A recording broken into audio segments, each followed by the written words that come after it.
Curtis Pierce didn't chase a single dream university. He researched, compared, and followed the data. One long day at a bookstore later, a clear frontrunner emerged. I grew up in St. George. I went to Dixie High School. I originally was not planning to come to the University of Utah. My college selection process was somewhat unorthodox, but I actually went to a Barnes & Noble. I went to the section where they have the Kaplan and other guides that rank the schools on various criteria, and I sat there on the floor for an entire day, and based on that decided which schools I would ultimately apply to. And so the University of Utah here became a very clear and obvious choice. At the David Eccles School of Business, doors opened fast.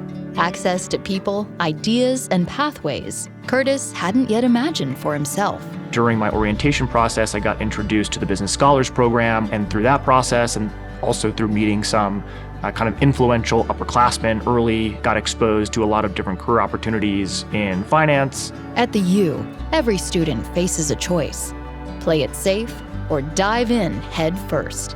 Curtis chose the version of college that said yes to everything. I have a distinct memory of moving into my freshman dorm and sort of thinking to myself, okay, I have two opportunities here. I can focus on the academics, kind of just get through school, or I can just fully open myself to all possibilities, fully embrace the University of Utah experience. And I sort of made a conscious decision that it was going to be the latter.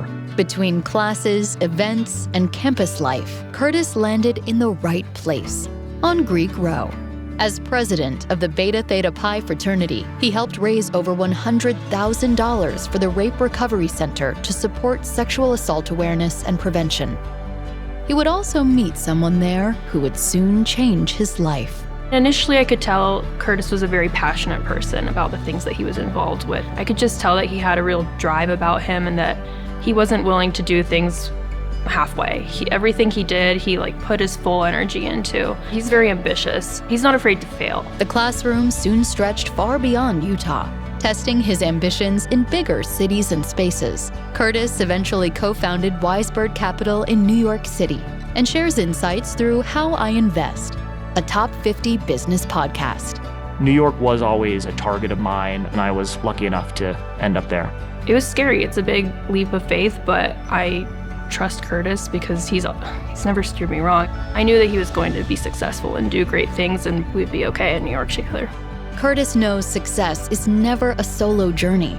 Now, he shows up as the person he once needed, opening doors, sharing perspective, and helping others find footing. My mindset was always try to open more doors than I close in my interactions with people and just try to do the best job that I can. I don't think that I got here on my own. I had a lot of help from mentors, from professors, from colleagues, and so I want to pay it forward. There's probably a half dozen or so kids each year that I'll talk to and try to give guidance and mentorship to. Even thousands of miles away, Curtis never left the U. As president of the New York Alumni Chapter, he reconnects community, one conversation at a time.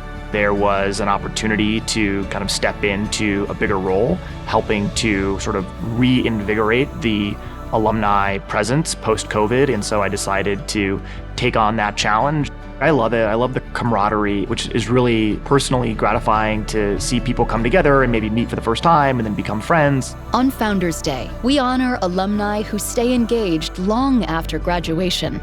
And even though it hasn't been that long, Curtis has done just that, making the university a priority wherever his career leads. I feel that Curtis deserves this Founders Day award because even though he's busy and he has plenty of other things on his plate, he's always made the University of Utah a priority. I am deeply humbled by receiving the Founders Day award. When I look at the list of prior recipients, I am incredibly humbled to be recognized alongside some of the most prolific supporters of the university. It gives me a good roadmap for how much more I can do and have to give over the rest of my career and over the rest of my life. Well done, Curtis. The next chapter looks pretty good on you.